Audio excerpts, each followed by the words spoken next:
ইরানের বিরুদ্ধে Israel America যুদ্ধ নিয়ে নানা প্রশ্ন উত্থাপিত হচ্ছে। শুধু তাই নয়, বিমান হামলার মাধ্যমে একটি দেশের শাসন ব্যবস্থা পরিবর্তন করা সম্ভব কিনা সেটিরও প্রশ্ন এসেছে।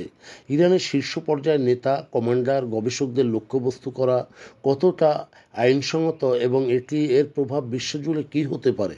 তবে যে কথা না বললে নয়, আরব মরুভূমিতে উত্থিত ক্ষুদ্র একটি দেশের সাথে মার্কিন যুক্তরাষ্ট্রের যে মহরম বা একটি সামরিক জোটের পূর্ণাঙ্গ উত্থান, তবে সেটি মার্কিন ইসরায়েল জোট আসলে মার্কিন নীতির একটি ক্রমিক ও দ্বিদলীয় সাফল্য। এই জোট গোটা বিশ্বের ভবিষ্যতের নীতি নির্ধারক বলা যেতে পারে।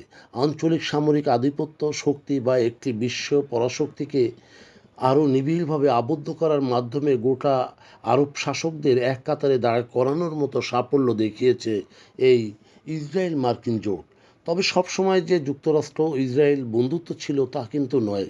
1956 সালে ওয়াশিংটনে ইসরায়েলকে মধ্যপ্রাচ্যের আবদেল নাসেরের মিশরের বিরুদ্ধে তার প্রথম যুদ্ধ বন্ধ করতে বাধ্য করেছিলেন। এরপর 1970 দশক থেকে যুক্তরাষ্ট্রই বৈশ্বিক প্রভাব বৃদ্ধিকল্পে ব্রাজিল, ইরান, ইসরায়েল, দক্ষিণ আফ্রিকা ও অন্যান্য আঞ্চলিক নিয়ন্ত্রক শক্তিকে প্রয়োজন মতো কাছে টেনেছিল। তবে ইরান তখন সেটি ছিল শাহের অধীনে, যা এক মার্কিন লবিতে আবদ্ধ ছিল।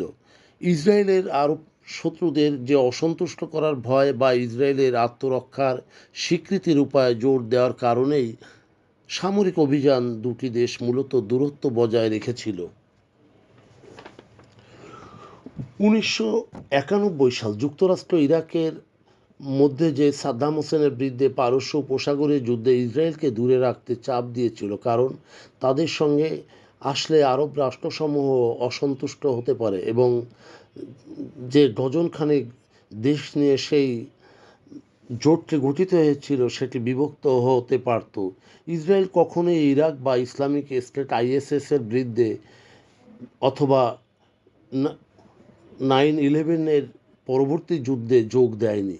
গত দশকে ইরান ও তার আঞ্চলিক মিত্রশক্তিগুলোর সৃষ্ট হুমকি মোকাবেলায় ইসরায়েলের সামনে সকল আরব শত্রু দেশ মার্কিন মধ্যস্থতায় আব্রাহাম অ্যাকর্ড চুক্তি বলে বন্ধু হয়ে যায়। শুধুমাত্র ব্যতিক্রম ছিল ইরান এবং ইসরায়েল ও যুক্তরাষ্ট্র তাদের আরব প্ল্যান প্রভূত উন্নতিতে দুটি দেশ ঘনিষ্ঠভাবে কাজ করেছে এবং এতে করে আরব বন্ধু, বিশেষ করে ইসরায়েল ও মার্কিন যুক্তরাষ্ট্রের মধ্যে সম্পর্ক ঘনিষ্ঠ থেকে ঘনিষ্ঠতর হয়।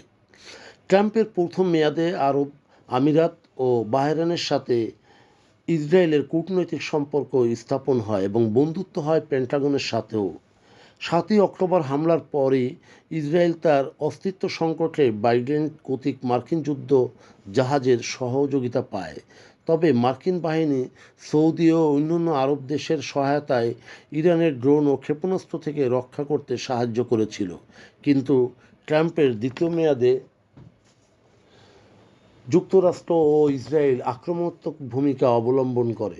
2025 সালের জুনে ওই দুই দেশ ইরানকে গুড়িয়ে দিয়েছিল। Israel command and control system, বিমান প্রতিরক্ষা, ক্ষেপণাস্ত্র সক্ষমতা অকার্যকর করে দিয়েছিল। ট্রাম্প দেশটির পারমাণবিক সক্ষমতা শেষ করতে চেয়েছিল এবং সেটি ঘোষণাও দিয়েছিল।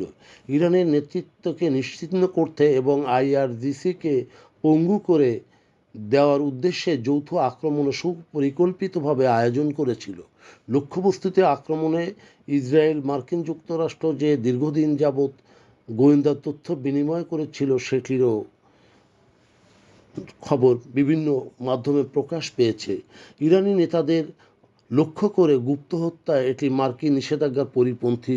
যদিও বোঝা যায় যুদ্ধটি হলো এমন একটি চুক্তির আত্মপ্রকাশ যা ইসরায়েলি দৃঢ়তা ও ঝুঁকি গ্রহণের প্রবণতাকে আমেরিকার বিশ্বব্যাপী প্রভাবের সাথে এক করে, যা যে কোনো জোটেরই মতো। তবে এই জোট যে টানাপোড়েন নেই তা বলা যাবে না। গাজার প্রশ্নে বাইডেন ইসরায়েলের বিরুদ্ধে কঠোর হয়ে ওঠে 2025 সালের শুরুতে এবং 2025-এর শুরুতেই সেই হামলা চালানোর ব্যাপারে ইসরায়েলে যে দৃঢ় সংকল্পতা প্রকাশ করেছিল সেটি তেহরানের সাথে ট্রাম্পের পারমাণবিক চুক্তির প্রচেষ্টাকে অনেকটা ব্যাহত করে দেয়। আর এই যুদ্ধ সেই অংশীদারিত্ব বা বন্ধুত্বের পরীক্ষা বলা যায়। ট্রাম্পের সময়সীমা নির্ধারণেরও বেশি সেটি আরও সময়ক্ষেপণ করতে চায় ইসরায়েল, যা দীর্ঘ সংঘাত ও ইরানের মারাত্মক স্থাপনাসমূহের ক্ষতি করা। তবে ব্যয় বৃদ্ধির সাথে সাথে যা অস্ত্র সংখ্যা কমে গেলে এবং যুদ্ধের ব্যয় বাড়লে ট্রাম্প হয়তো যুদ্ধ থেকে সরে আসতে পারেন। দীর্ঘমেয়াদী এই জোট রাজনীতি অনিশ্চিত, কারণ ইসরায়েলের ভেতরে এ নিয়ে রয়েছে নানা টানাপোড়েন। তবে ইসরায়েল নিজেকে পরজীবী মনে করে না, বরং তারা নিজেদের শক্তির গুণক মনে করে। ট্রাম্প প্রশাসন ইসরায়েল একটি আদর্শ মিত্র হিসেবে আখ্যায়িত করেছে, যা অন্যান্য দেশেরও অনুরূপভাবে অনুকরণীয় করা উচিত। যদিও ইসরায়েলের আগ্রাসী মনোভাবে আরব দেশগুলি বিচলিত হয়, গত শরতে কাতারে হামাসদের উপর আক্রমণ তার প্রমাণ। আহত বাঘের মতো ইরান প্রতিবেশী দেশগুলিতে আঘাত হেনেছে। ইরান জানে যুদ্ধ শেষে আবারও আমেরিকা ইসরায়েল হয়তো জোটবদ্ধভাবে মধ্যপ্রাচ্যের ভাগ্য নির্ধারণ করবে।